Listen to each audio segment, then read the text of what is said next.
This podcast is brought to you by Arate Media and by Literature and Lingerie.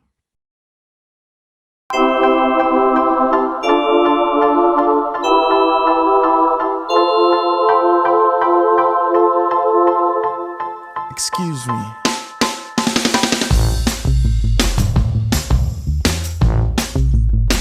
Yeah. So chocolate, oh so sweet. A symphony of flavors, a delicious treat. From milk to wine, dark to filled. A world of indulgence, a taste to be thrilled. Hi, everybody. Welcome to this special bonus episode of the Part of Your Broadway World Podcast.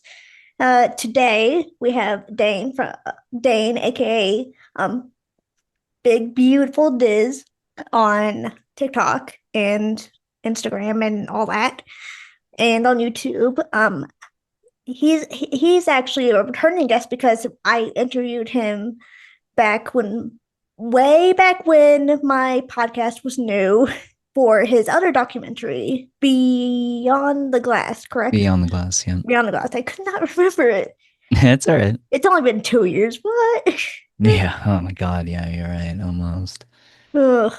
And he has a new documentary coming out, or it was out. Yeah, it's already out on. It was out this weekend. It came out. Yep. Yeah. And it's out. So why don't you start by explaining what this documentary is? Sure. So it's a little bit different. It's about Hershey this time. I'm from Pennsylvania. I've been to Hershey many times, and that town has a very, very, very fascinating history to it. So I think I started this in October, but I think I had the idea back in September because I went to go see a Green Day at the Hershey Stadium, and I was like, this would be a really cool documentary. So a month later, I never did this before, but I took a trip to Hershey just because I live close, so I just go for like a day. But I went for a weekend, and that was the research trip basically. And I did everything there is to do pretty much in that town. And the next 10 months, I I crafted this documentary, and now it's out to the world. So then, since it's been about a year since we last chatted about Beyond the Glass and everything, looking back, how has that project shaped and influenced your approach to this project? Well, it definitely made me want to do another big video this year. And then I had a crew this time, which was nice. I didn't have to assemble one, because I had like Mary and Larry and Annie, already. They've worked with me before, so they just worked with me again for this. And then I also, obviously, like, different storytelling things that I picked up along the way from making Beyond the Glass that I've applied to other videos. It was applied to this one as well. Like character arcs and stuff like that. Quote unquote character arcs, I guess. Yeah, and I also had bigger expectations for this one, and so far it's doing real well. So yeah. Did you notice any similarities or differences of how you approach Hersheypark, the Hersheypark documentary, to like compare to Beyond the Glass? Sure. Well, it kind of worked the same way as Beyond the Glass did, where I was making it and it was supposed to be just a normal video, and then it just quickly became a bigger project. Because Beyond the Glass was the same way. It was just there was so much story to tell that I was like, this needs to be way longer. And the Hersheypark one is only an hour, because there's no interviews in it. It's just me narrating. So that was a huge difference, is that there's no interviews for this one. I just tell the story. So that was definitely a huge difference. Yeah, and then like I said, similarities are the the way of making it where it just kept growing and growing until it was an hour long, and I could call it a actual documentary instead of just another 20-minute video. There's also so much more resources available than Beyond the Glass had, because Hershey has its own archives that is just publicly available. Beyond the Glass, I had to, dig through personal collections, basically, of video that really wasn't available. Yeah. But yeah, that was definitely a huge difference too, is the archives, because there's so much about Hershey, and it was very easy to make the script because there's so much about Hershey. It was Mary had a much more easier job than she did for Beyond the Glass, putting the story together, and me writing it, which I didn't write Beyond the Glass. There was no script for Beyond the Glass at all. We storyboarded that, or she basically storyboarded that herself and then sent it to me. But that's the way that we did for Beyond the Glass. This time I just wrote a script. Yeah. So that was also a different way of making it. That's interesting. Maybe we talked about that when we last interviewed for Beyond the Glass, but I don't even remember. I don't really either. I did so many interviews for Beyond the Glass. I don't talked about remember. it. I talked about it in some podcast. I don't know if it was yours or not.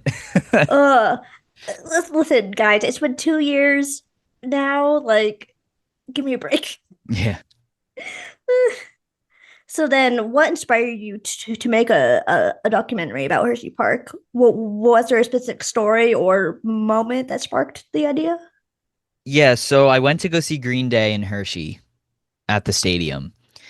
And I, like, driving through the town, I was like, there has to be, because this has been here since the early 1900s. So there has to be a story with this thing. And then I just decided, let's get some footage here. So I just went around with my phone around the stadium and just recorded just me walking through. And then I was like, if I use this for a project, great. If I don't, whatever. A few weeks later, I really honed in on the idea. I was like, this needs to, like, this could be a really cool video. So I booked the trip to Hershey and went to Hersheypark and Zoo America and everything like that. Then I was working on, this was supposed to be out in March. That didn't happen, obviously. Just things happened. Yeah. And yeah, that was pretty much the idea, was just going to that concert and being like, there's probably a story with this town, because it's like, there's not a lot of towns besides Hershey and like kind of Orlando where one company built the entire town. Like Orlando, it's like metaphorically Disney built Orlando, but no, Hershey wouldn't exist if it wasn't for Milton Hershey. So that was really the initial idea, was just like, let's tell the story of the town, because it's really interesting to me that the one man basically did this himself. Yeah. Hey, so let's talk about that amazing idea you've got. You know, the one that's always in the back of your mind? Well, it absolutely deserves to be heard. Today, we're going to look at a network that's built to do just that, to amplify your voice and make that idea a reality. Seriously, think about it for a second. What's that one thing you're passionate about? That one story that only you can tell? We all have that topic we could just talk about for hours on end, right? But there's a catch. That's the big question, isn't it? It's the hurdle that stops so many fantastic ideas cold. The how of it all can feel, well, super overwhelming and honestly a little intimidating. So what if you had a partner to help you get over that hurdle? Well, let's meet Already Media. It's a podcast network, and its whole mission is to help creators like you launch and grow their shows. Think of them as your partner in crime, helping with the tough stuff so you can just focus on being creative. Now, anyone can say they'll help, right? But the real proof is in the community they've built. And you've got shows that dive into pop culture and revisit those childhood scares, like the Goosebumps crew, sitting right alongside shows that give you these sharp business insights, like Startup Cores with Salt, Arizona. And the list just keeps going. There are shows about self-improvement, deep dives into the magic of Broadway, even really academic explorations of classical music. It just goes to show you there's a space for every single kind of creator. It shows that no topic is too niche or, frankly, too bold. And this isn't just some static library of old shows. It's a living, breathing community. It's not just about making content, it's about celebrating it. For instance, they even host the annual Artie Awards to recognize the best shows on the network. And just to show you how active it is, here's the latest episode from the Average Intelligence podcast, which just dropped. Seeing this really drives home that the network is constantly platforming its creators and their brand new work. So after seeing all of this, the question is pretty simple. You've got the idea. You've seen that there's a community waiting. Are you ready to take that step and finally share your voice? And here's how you do it. The whole path from idea to launch is laid out for you right there. It's not just about podcasts. It's about the stories and the knowledge and the passion inside all of us. So, what's yours? So, I mean, speaking of concerts, I went to go see the 20th anniversary concert of the Jonas Brothers last Oh, week. really? Yeah, last week. Cool. In Tinley Park in Illinois. Cool. I went to the Giant Center recently to go to a show and then also to get the last footage that I needed for this. And when we drove past the stadium, they were doing tech rehearsals at like 11 at night. I don't think the Jonas Brothers themselves were sound checking. I think it was just a tech rehearsal. Yeah, tech. Because it was really late at night. Yeah. But it was still pretty cool seeing that. Yeah. Or hearing it, I guess. Yeah. Yeah. Yeah.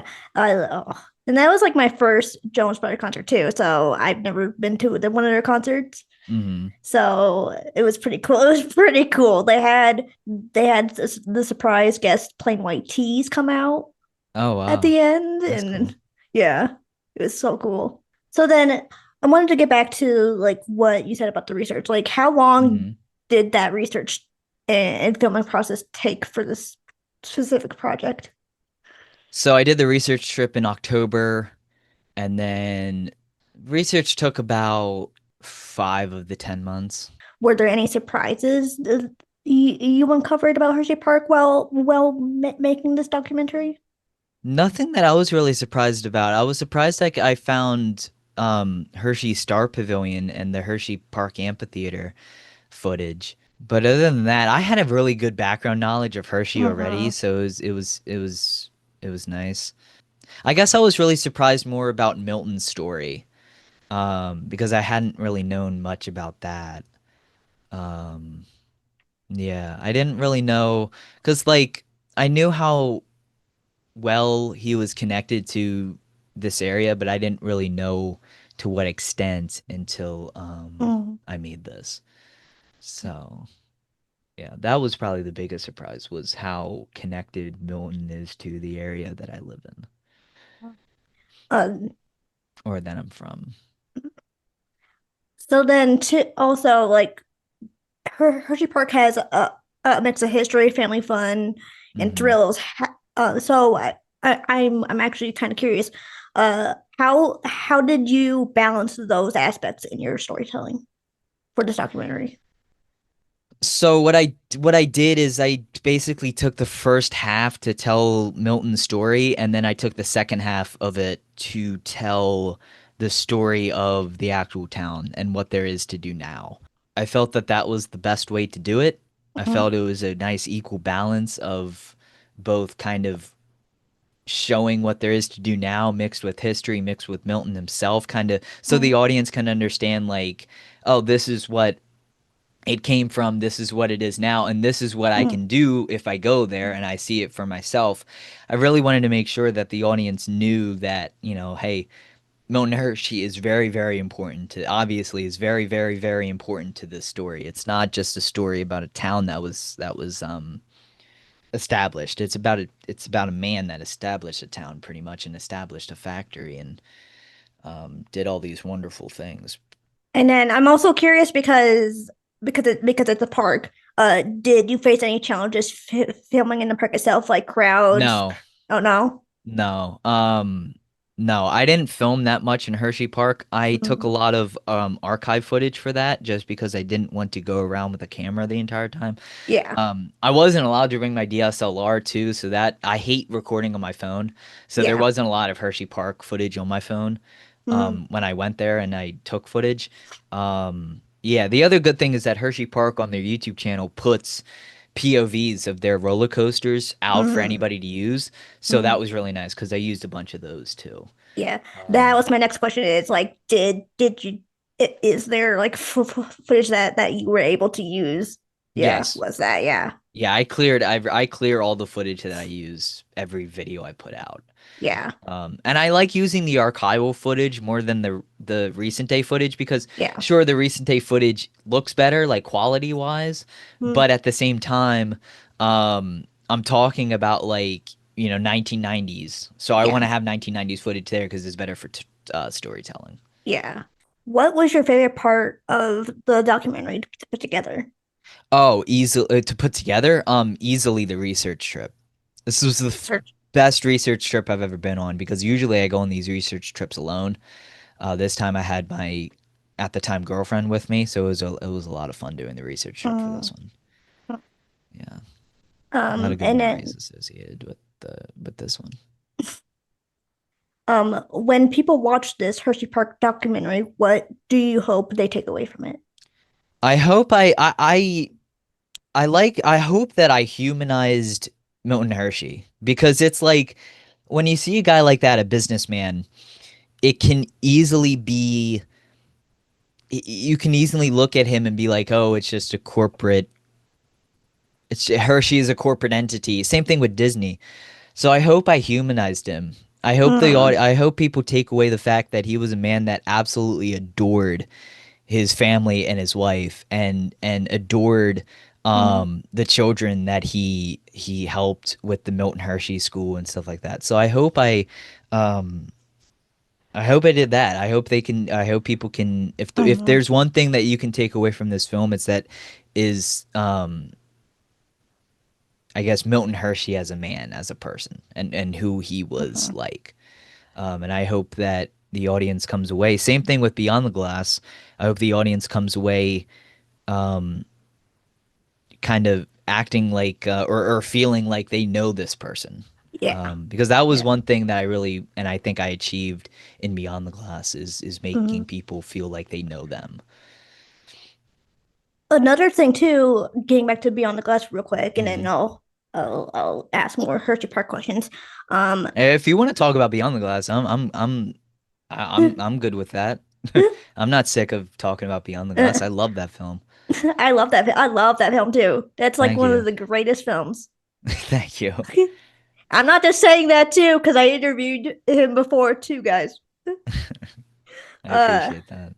um, that building where you said that the what's it called? Like Where where the studio building or the yeah, attraction building? the attraction building where like Yeah.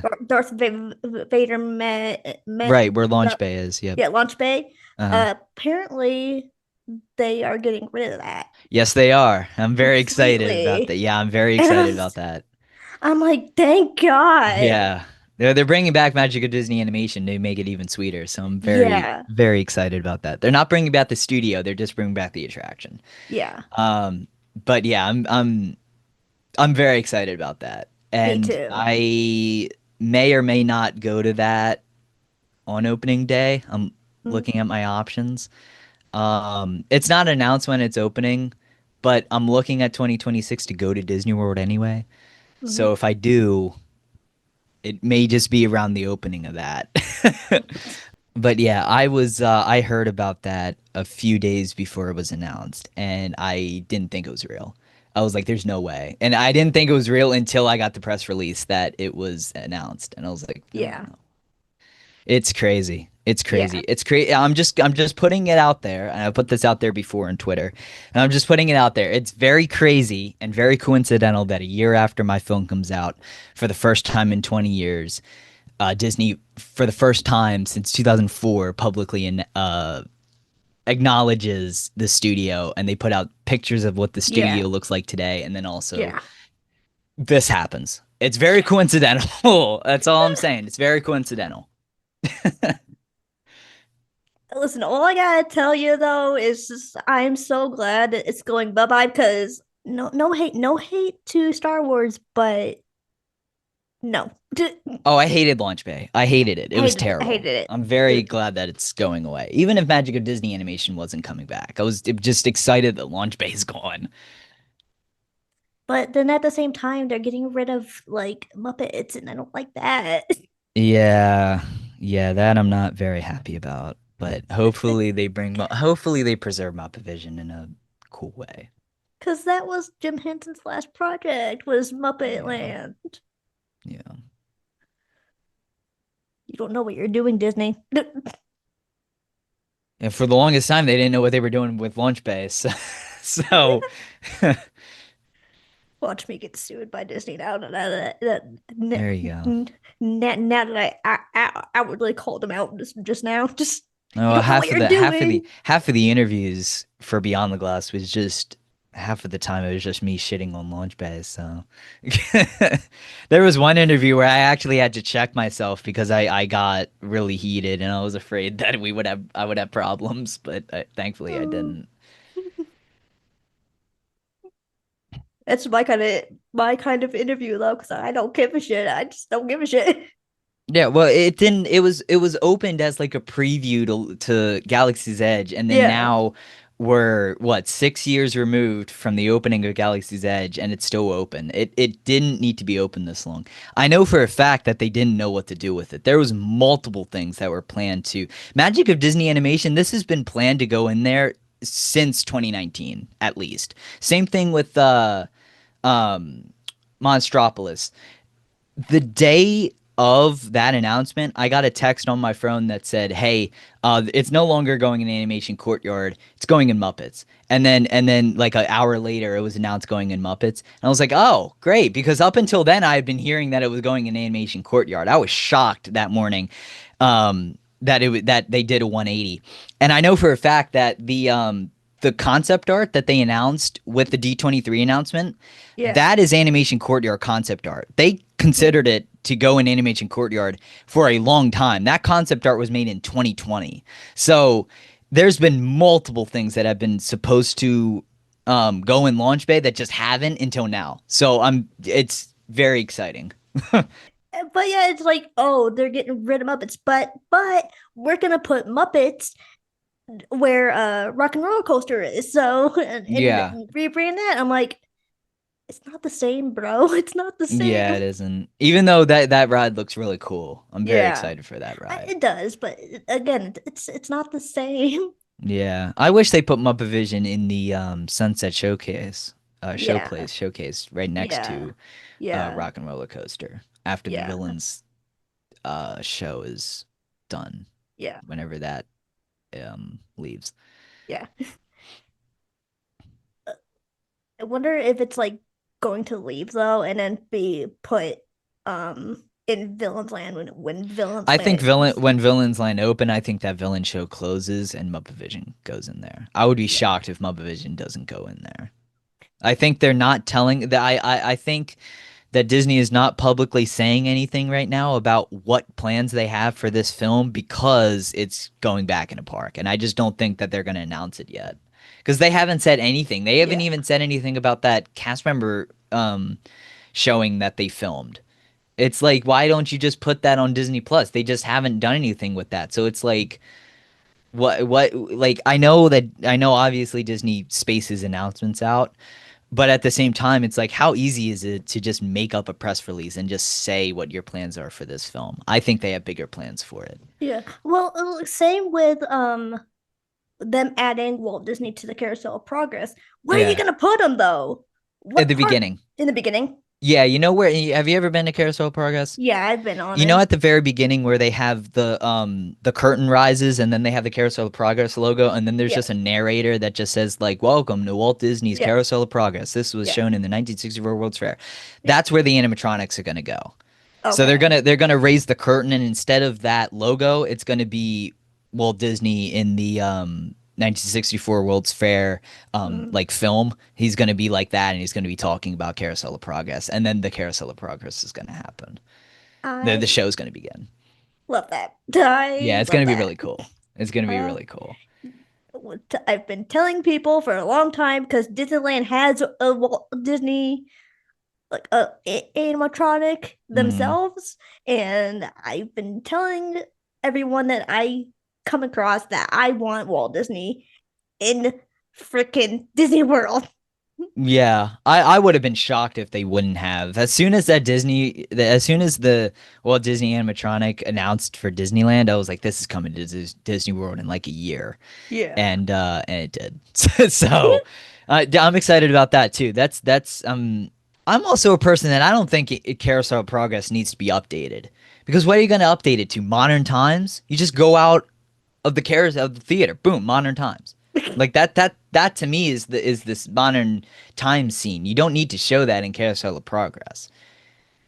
Well, I feel like because yeah, because what they said that they were updating a couple scenes. Yeah, they said they were updating something, which to me it just sounds like updating the animatronics. Yeah, I don't know if we're gonna get a brand new scene yeah, necessarily because what scene would you get rid of? Because you can't get yeah, rid of the opening scene because yeah. that's where the Walt Disney animatronics are gonna be. Um, So maybe they get rid of the '80s scene, which would be all good with me. I think that's the weakest scene of the show anyway. But you can't touch any of the other scenes because they're the classic scenes. So yeah, I'm not quite sure. yeah. Well, I mean, I heard rumors that they were going to update the scene with John and Sarah at the very end. Mm, that would make sense. That would Yeah, make sense because and that's the newest. That was put in what 80? When was that even? 90 something? mhm. That was updated. I don't even remember when the last update for Carousel of Progress was. So like instead of like the old teen, it's gonna be John and Sarah doing something different. You know what I mean? Yeah, that would be all good with me, honestly. It was updated last in 1994. So yeah, the Christmas scene, I'm all good with that going. So a good decade long. Yeah.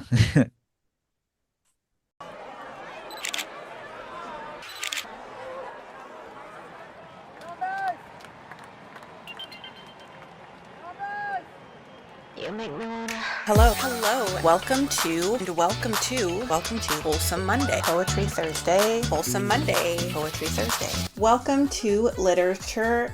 Sorry, wow. Say that 3 times 5. 3 times 5. 3 times fast. Fuck. My YouTube channel to accompany my Patreon. That sounds like I made my Patreon and then made my YouTube channel. Nix that. Okay, I'm gonna start over. Welcome to Literature and Lingerie, where we will mostly on YouTube be getting up to a lot of literature. Hit that subscribe button, and I think they say you should hit the bell, right? So that you're notified. No. I probably should have vetted that. I mean, it was 1888, so what do I expect? Edgar, what the? This strap.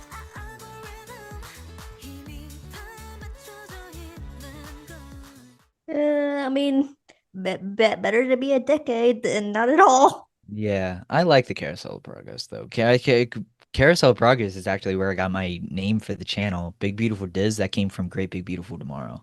I took the Big Beautiful and then I put Diz after it. It was originally Disney and then I shortened it after I started making money from the channel. But yeah, that's where that came from that song. I thought so. I Yeah. thought so because I was like, this sounds familiar, and then Yeah. I thought about it, and I was like, holy shit, he did it. You're the only person that's ever put that together. I'm like, Most holy people don't put shit. that together. I'm like, holy shit, he did it. He did the Yeah. thing. Yeah.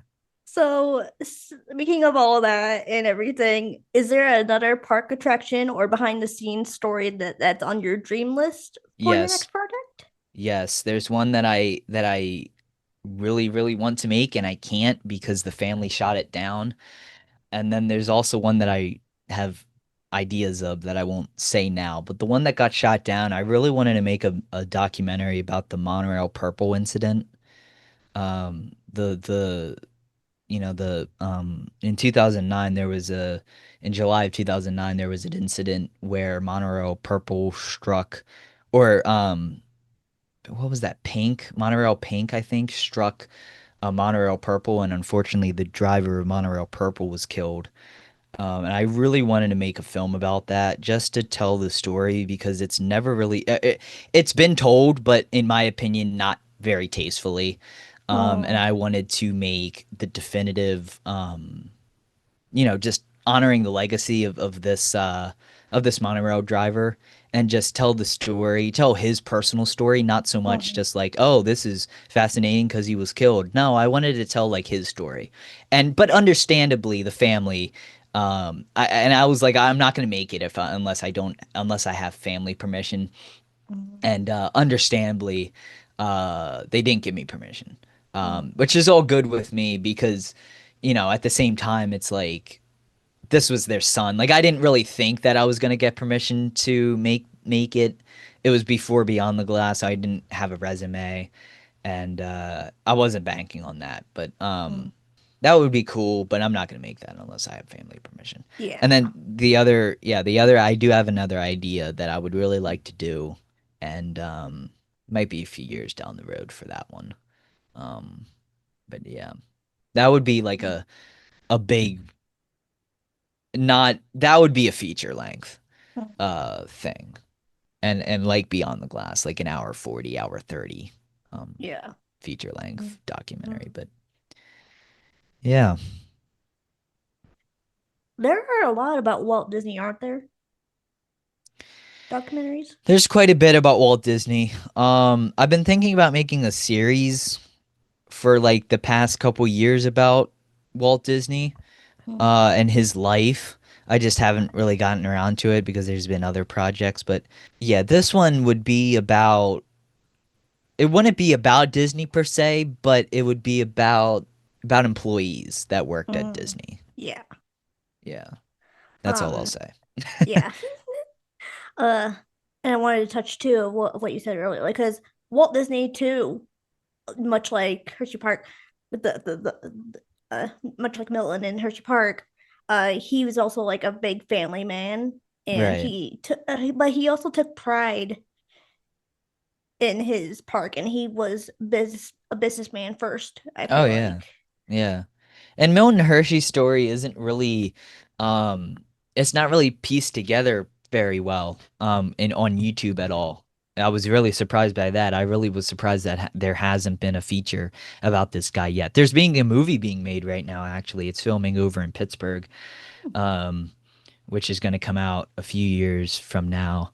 Uh but yeah, that's really the only thing. But I'm looking forward to that biopic cuz I think it's going to be pretty cool. Yeah. Um But yeah, I was glad that I was able to like, take the torch and run with it again, I guess, with the topic that I felt that was really deserved to be told, story I felt deserved to be told. Couple more questions. How has your filmmaking style grown since your first documentary? It's a good question. I guess I'm better at I'm better, definitely better at piecing things together. I'm Mm. definitely better at pacing, definitely. Yeah, I mean there's a lot, but I just can't really think of them right now. But yeah, I think Beyond the Glass is a really good. This and Beyond the Glass is a really good example of my filmmaking style because I try to take actual real life people, turn them into characters. I guess make the audience feel for those characters, show the triumph and the struggle. I guess that's really kind of shaped my storytelling. Um, that's my kind of style, I guess. And a couple of fun wrap up questions here. Sure. Since you've now covered both Disney and Hershey, if you could mash up one Disney ride and one Hersheypark ride into a single attraction, what would it be? Well, Reese's Extreme Cup Challenge is basically just Toy Story Mania. So if you just put the Toy Story Mania film in there, it's the same ride. Oh, I'm trying to think. Probably be some roller coaster, even though I hate the roller coasters in Hersheypark. They're too extreme for me. Um, I'll probably take like Candymonium and match it up with like Incredicoaster or something over in California Adventure. I feel like Incredicoaster needs a lot of work. So like just a candy theme is better than the Incredibles theme that they have right now. I mean, Yeah. just get rid of Incredibles. I Incredibles like, deserve a better ride, in my opinion. yeah. I mean, I like, Incredicoaster is just not good. no, I It's just, that whole Pixar Pier is not good, in my opinion. They need a lot of work on Pixar Pier. yeah, they do. It's like you have half a Pixar Pier, which is just Pixar themed, and then the rest is like the uh, Paradise Gardens. So it's like Yeah. half the pier is just finished, which is literally the case because they were supposed to do Pixar Pier phase 2, but they never got around to it because of COVID. So it's like that whole area just needs a lot of work. It's really California Adventure is the worst park I've ever been to, in my opinion. It's But it's like, bad. It's really bad. And it's like not a lot of people talk about it, but it's like pretty terrible. Because yeah, there's no good food options unless you're doing the festival in January. yeah, Um, it's a mess theme wise. There's no cohesion at all. The Pixar Pier is a completely different thing yeah. in its own. Uh, I will say though, Cars Land is unbelievable. Cars Land Yeah. saves it for me. I wouldn't even go to California Adventure if it wasn't for Cars Land. Cars Land is incredible. I'm excited Um, for Cars Land yeah, at Cars Disney Land World. is unbelievable, and in Magic Kingdom, it's going to be cool as well. Yeah, But yeah, stepping in a Radiator Springs is unbelievable. yeah. Um, but yeah, a little side tangent about California Adventure. I don't like the name Piston Peak for some reason. Yeah, Yeah, it's not the greatest name, I guess. no. Okay. Side tangent. Sorry, kids. No, I'm just kidding. Yeah, yeah. Yeah. So then, also, I wanted to know what's your go-to treat at Hersheypark? Go-to treat, low like go-to candy. Yeah. I love Reese's. Reese's are my favorite candy of all time. Um, I absolutely adore Reese's peanut butter cups or even Reese's Pieces. I love them. Oh, Do you not like Reese's? I hate Reese's with a passion. Oh, I understand that. I mean, not really, because peanut butter and chocolate is goated in my no, it's opinion. not. But Oh my God, I hate it. Oh, we were what's getting yours? along so good. No, I'm just kidding. What's yours? What's your Uh, favorite Hershey's product? to be honest, I'm not okay. And people at Hersheypark are gonna get mad at me, but I'm not a Hershey person. I've heard that more than once that people don't like Hershey's chocolate. And I guess me just like growing up and for like born and raised in Pennsylvania, just Hershey is a god here. So I think that's why I think there's some sort of like a cult here, but I've heard that from more than one person that they're just like Hershey's not my thing. I'm like, "What?" I But don't like. at the same time, chocolate from overseas, like from European chocolate, German chocolate, doesn't mess around. I got Finland chocolate for Christmas. Oh my God. Unbelievable. Oh, Best chocolate I've ever had in my life. They mm, do not mess around with chocolate over there. It's because it was over there first. Like milk chocolate was over in Sweden before it came over here. So like they do not mess around with their milk chocolate over mm. there. It is unbelievable. If anyone hasn't had European chocolate before, you're missing out. It's amazing. Yeah, a couple like many years ago, my dad went on a trip Hmm. somewhere, and he someone gave him like Swiss or no Switzerland chocolate fudge. Uh, He brought it home, and he gave it to me, and I ate it. Oh my yeah, it's unbelievable. God, so good. Yeah, it's unreal. It really Sweet, is.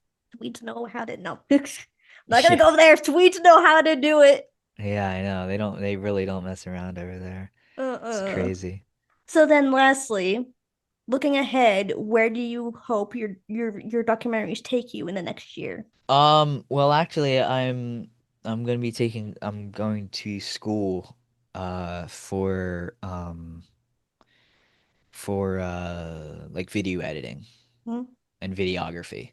So building up the portfolio is really nice Yeah. because I do want to do that as a career. So that's kind of what I hope it takes me to. All right. Dane, thank you so much for Thank coming you. back on. Yeah, thank It's you for having been me. been really great to actually see you again and actually get to interview you again. Yeah. For everyone that is listening, where can we find you? YouTube.com/C/Big Beautiful Diz is where I'm at. Everything's on there. So, yeah. Well, with that being said, we're off, and I will see you guys tomorrow, or in the next one. Bye, guys. Chocolate creamy and smooth, a childhood favorite, a comforting soothe, with sweetness and light, a joy to behold, a classic delight, a treasure to unfold. Chocolate, chocolate, oh so sweet, a symphony of flavors, a delicious treat.